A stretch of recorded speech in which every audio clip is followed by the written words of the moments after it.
আমরা সুশাসন চাই, আমরা ন্যায্য অধিকার চাই, আমরা মানুষের অন্ন, বস্ত্র, বাসস্থান, শিক্ষা, চিকিৎসার মতো মানবাধিকার গুরুত্ব দিতে চাই, আমরা ধর্মীয় স্বাধীনতা চাই, আমরা শিক্ষার অধিকার চাই, আমরা চাই আপনি আপনার ধর্ম নির্ভয়ে পালন করুন। সেই চাওয়ার সাথে আপনারা যারা যেখান থেকে আওয়াজ তুলবেন, আমি সেই আওয়াজের সাথে প্রতিধ্বনি করতে থাকব। আজকে এখানে বেশ কিছু দাবি উঠেছে। তার একটি হলো ঢাকেশ্বরী মন্দিরের জায়গা কে বা কারা অবৈধভাবে দখল করে রেখেছে। আমি আপনাদের কাছে কথা দিয়ে যাচ্ছি, সন্তোষদা যেটা প্রস্তাব তুলেছেন, আমি আগেও বলেছি যখন অ্যাটর্নি জেনারেল ছিলাম, এখানে সুব্রতদা আছেন, ঢাকেশ্বরী মন্দিরের জায়গা পুনরুদ্ধার করার জন্য আমি যেখানেই থাকি যতটা সাহায্যের প্রয়োজন আমি আমার জায়গা থেকে করার চেষ্টা করব।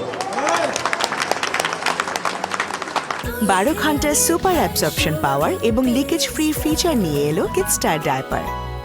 কোনো দুর্বৃত্তের কাছে, কোনো লুটেরাদের কাছে, কোনো ভূমিদস্যুর কাছে, কোনো মাফিয়ার কাছে মন্দিরের জমি কখনো চিরস্থায়ীভাবে দখলে থাকবে না, সেই কথাটা আমি আপনাদেরকে দিতে পারি। কারণ যে দুর্বৃত্ত ওই জমি দখল করেছে সে দুর্বৃত্ত বিএনপিও না, জামাতও না, জাতীয় পার্টিও না, বা অন্য কোনো রাজনৈতিক দলের সদস্য না।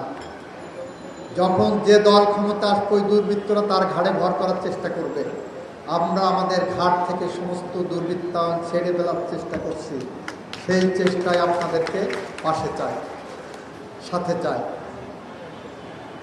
আমরা বিশ্বাস করি বাংলাদেশের সনাতন ধর্মীয়, আমি সংখ্যালঘু বলতে চাই না, কারণ আমার আপনার পরিচয় বাংলাদেশি, আমার আপনার পরিচয় বাংলায় কথা বলি, বাঙালি, আমার আপনার পরিচয় বাংলাদেশের লাল সবুজের পাসপোর্ট হোল্ড করি, আমার আপনার পরিচয় আমরা মানুষ। বিশ্বাসের জায়গায় আমি মুসলমান, আপনি সনাতনী। সংখ্যালঘু দিয়ে আমি বলে আমি বিশ্বাস করি যে সংখ্যালঘু বলার অর্থ হলো আপনাকে আমি বিভাজনের জায়গায় ঠেলে দিচ্ছি। আমি এই বিশ্বাসের জায়গাটাই রাখতে চাই না, বলতে চাই না। তা আপনি যখন সনাতনে বিশ্বাস করবেন,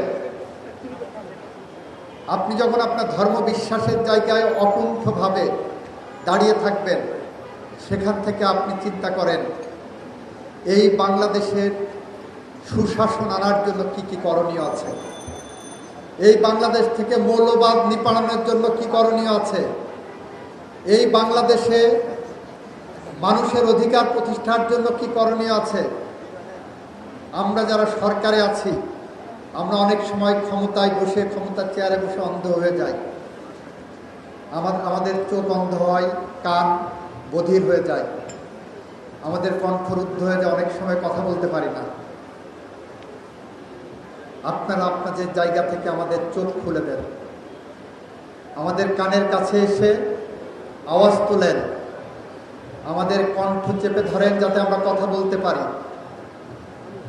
মানুষের কল্যাণে, মানুষের উন্নয়নে, সুশাসনের জন্য, বাংলাদেশের প্রতিটি মানুষের জন্য আমরা যাতে কাজ করতে পারি, সেরকম একটি পরিবেশ নিয়ে আসেন, আমরা এগিয়ে যাই। যদি যেতে পারি তাহলে দেখবেন কোনো দুর্বৃত্ত আর কোনো সনাতন ধর্মীয় সদস্যের বাড়ির দিকে চোখ তুলে তাকাবে না।